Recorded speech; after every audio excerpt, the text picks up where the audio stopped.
Hi everybody, Jackie here with Brian Weber from Weber Automotive. How you doing today? Doing good, how are you? Doing good. So today we're going to talk about a subject that I think is super important for everybody to know. It's 5 things you should have in your car in case of emergencies. Yeah, absolutely. Sometimes things don't go as planned. So Absolutely. Got to be prepared. Yeah. So what's the first thing? Jack. Make sure you have a jack in the car in case you have to change the tire.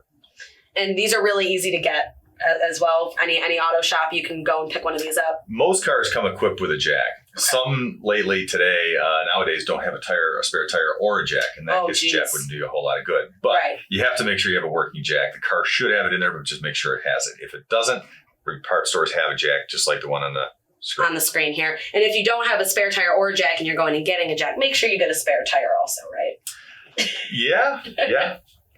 Now, what's the next thing here? Tire pressure gauge. That's a really, really good thing.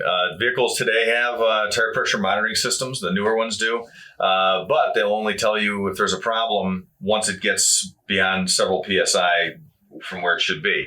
So you really optimally want to keep it within a pound of where it's recommended to be. And a tire pressure gauge is a great tool to have. All right. So then what's next up on the list? And this one I think is something everybody typically knows about. Jumper cables. Yeah, jumper cables. If you ever need a jump start because the battery's getting weak, it's great to have a set of jumper cables, and all you need is another vehicle and you can get started up and get to where you got to go. Absolutely. And now the last thing you have here is an emergency kit. Emergency kit, absolutely. That covers you in all kinds of different scenarios. Whether it's wintertime, stuck in the snow, heat, cold, vehicle catches on fire, there's a fire extinguisher, gloves, so you can get your tire changed or do something dirty or cold without compromising your hands too much. Small air compressor if the tire's low, maybe you can just charge it up without having to replace it, especially if you don't have a jack in the car. The newer cars, some of them not coming with spare tires and jacks, they will come with a little compressor. Okay, so you can kind of fill it right back up and get on your way or get to an auto shop where you can get it replaced. But if you do have a spare tire, maybe you just need a little bit of air, you can fill it up with a compressor without having to dig through your trunk and change the tire on the side of the road, which is really not safe in a lot of cases anyway. Absolutely. And then that way, again, you might be able to get it to a shop or somewhere else where they can do it for you, or get yourself to a safer location to do it yourself. Absolutely. Yeah. So what are some other things that might be handy to have in your vehicle or on hand in case of an emergency? Some items to consider would be a blanket. If in wintertime, especially around here, a blanket's good to have if the vehicle quits running. You don't have heat anymore. You may be stuck on the road for a few hours. You never know. Blanket's great to have. Bottled water if you're stuck for a long time, and it can happen. And some way to charge the phone.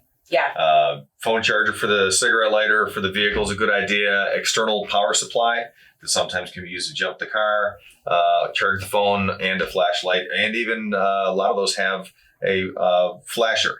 So indicate there's an emergency. Flares are a great idea to have also. Absolutely. Those might come in an emergency kit as well if you're buying like an auto-specific emergency kit. Absolutely. Yeah. Great thing to have in the car. Really, really good things. Like you said, you never know what's going to happen. You don't plan for these kinds of emergencies to happen. But, things can get really intense, very serious, very quickly in situations like that if you're not prepared. Yes. Another thing is if you're traveling when you think the weather is in question, where you might run into some really bad weather, fill the gas tank up before you go. Yes. It's funny, my parents always taught me when I was growing up, when I first got my car, always keep it at a half a tank or a quarter tank or higher if you're going out in the winter time or in the cold, just in case. Absolutely. It's a good thing to keep in mind. Mm-hmm. So if you don't have these items in your car just in case of emergencies, it's probably a good idea to get your hands on them and be prepared. And if you are stuck in an emergency situation, you can give Weber Automotive a call to get scheduled and get your car in to get fixed, repaired, or looked at in case you do run into something that is unexpected or unplanned. Yep. All right. Well said. Yeah, absolutely. If you guys are in need of an appointment, you can schedule right online at weberautomotive.com or contact them there for any other questions. Thank you so much, Brian. Thanks, Jake.